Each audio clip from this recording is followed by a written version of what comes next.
Shalom, selamat pagi saudara. Puji Tuhan jika kita bisa bangun dengan tubuh yang sehat pada hari ini, berarti masih ada rencana Tuhan dalam hidup kita yang masih harus kita kerjakan. Dan sebelum kita beraktivitas pada hari ini, kita akan mendengarkan kebenaran firman Tuhan. Kita buka bersama dalam Yakobus pasal yang kelima ayat yang ke-13. Firman Tuhan berkata, kalau ada seseorang di antara kamu yang menderita, baiklah ia berdoa. Kalau ada seseorang yang bergembira, baiklah ia menyanyi. Judul khotbah saya pada hari ini berbicara tentang menang atas penderitaan. Kata menderita, saudara, di dalam ayat ini dalam bahasa Yunani ditulis dengan kata koko pateo. Nah, koko pateo ini berarti di bawah tekanan, saudara. Sebagai anak-anak Tuhan, berada di bawah tekanan sepertinya adalah sesuatu hal yang sudah biasa, saudara. Sesuatu yang selalu terjadi, entah kenapa pasti ada aja tekanan-tekanan terjadi dalam hidup kita. Entah itu dalam rumah tangga, tekanan karena masalah suami istri, tekanan karena terlilit hutang, tekanan juga karena pergaulan di luar, karena teman-teman yang menekan. Banyak hal-hal yang membuat kita tertekan, saudara. Nah, sekarang pertanyaannya, kenapa Tuhan izinkan tekanan itu terjadi dalam hidup saya dan saudara? Yang pertama, saudara, ada 3 hal. Yang pertama, untuk mengubah kita. Pernahkah Anda makan yang namanya bandeng presto? Ya, bandeng presto itu artinya bandeng yang dimasak dalam pressure cooker, saudara. Nah, alat ini adalah alat masak dengan tekanan yang tinggi, pressure yang sangat tinggi, saudara, yang diatur untuk melunakkan sampai tulang-tulang jadi ikut lunak semua. Maksudnya apa, saudara? Dalam hal ini, saudara, ketika kita berada dalam tekanan, itu mengubah hidup kita. Kenapa? Karena segala kesombongan kita, pola pikir kita yang salah, bahkan saudara kekerasan hati kita dilunakkan oleh Tuhan sampai diubahkan, saudara. Sehingga pada akhirnya tekanan itu bisa melembutkan hati saya dan saudara, dan kita bisa keluar menjadi pribadi yang baru.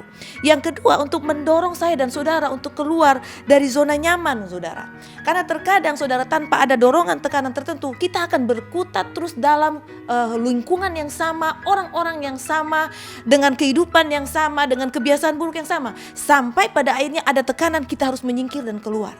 Yang ketiga, saudara, untuk menunjukkan keaslian kita. Saudara, reaksi atau respon kita saat berada di bawah tekanan menunjukkan apa yang ada dalam hati kita. Saya selalu kasih perumpamaan, saudara, itu aqua, gelas aqua. Kalau Anda tekan, yang keluar air, karena isinya air putih. Tapi kalau Anda ganti dengan air lumpur atau air kopi, Anda tekan, maka yang keluar pun akan air kopi atau air lumpur. Sama, saudara, apa yang ada dalam diri kita akan keluar ketika kita di bawah tekanan. Anda bisa lihat juga dalam Lukas 6 ayat 45. Dengan demikian, saudara, apa yang harus kita lakukan ketika berada di bawah tekanan? Ada beberapa hal, ada 3 hal. Yang pertama, saya cepat, saudara. Amsal 4:23, jagalah hati dengan segala kewaspadaan, karena dari situlah terpancar kehidupan. Jaga hati, saudara, tetap benar di hadapan Tuhan. Jangan biarkan kekecewaan, jangan biarkan kepahitan dan dendam merusak hati kita. Jaga hati kita. Yang kedua, saudara, 1 Tesalonika 5 ayat 18, mengucap syukur. Ada kuasa yang luar biasa dari ucapan syukur. Ketika kita mengucap syukur, kita sedang mengarahkan diri kita untuk melihat segala kebaikan Tuhan, saudara. Maka ketika kita melihat segala kebaikan Tuhan, kita punya pengharapan. Dan ketika kita punya pengharapan, kita dikuatkan. Yang ketiga, saudara, 1 Tesalonika 5 ayat 17 dikatakan apa? Tetap berdoa. Saya mengerti dalam situasi di bawah tekanan, saudara, terkadang kita sulit untuk berdoa. Tapi justru di saat Anda merasa tidak dapat berdoa, saat itulah, saudara, Anda harus memaksa diri Anda untuk berdoa. Dan dalam hal ini, saudara, kita perlu menguasai diri dan menjadi tenang supaya bisa dapat berdoa. 1 Petrus 4 ayat 7.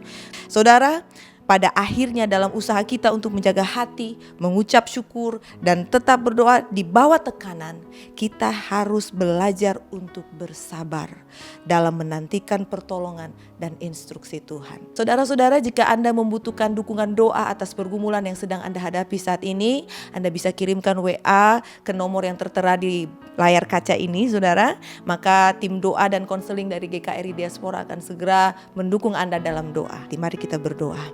Bapa, kami mengucap syukur dan berterima kasih kalau hari ini, Tuhan, Engkau mengajar kami bagaimana untuk Bapa menang dalam segala tekanan-tekanan kehidupan kami. Berikan kami kekuatan sehingga firman ini, Tuhan, sungguh-sungguh meresap dalam pikiran hati kami, dan kami bisa melakukannya dalam kehidupan kami sehari-hari. Karena Tuhan, secara jasmani banyak dari kami tidak mampu, Tuhan. Tetapi Tuhan, Engkau yang menguatkan, meneguhkan hati kami. Karena itu, Tuhan, kuatkan kami. Kami percaya roh ada dalam diri kami lebih besar daripada roh ada di dunia ini. Karena itu, Tuhan, Kuatkan dan teguhkan iman kami, supaya kami Tuhan bisa menang lewat setiap tekanan hidup kami. Dalam nama Yesus kami mengucap syukur. Haleluya. Amin.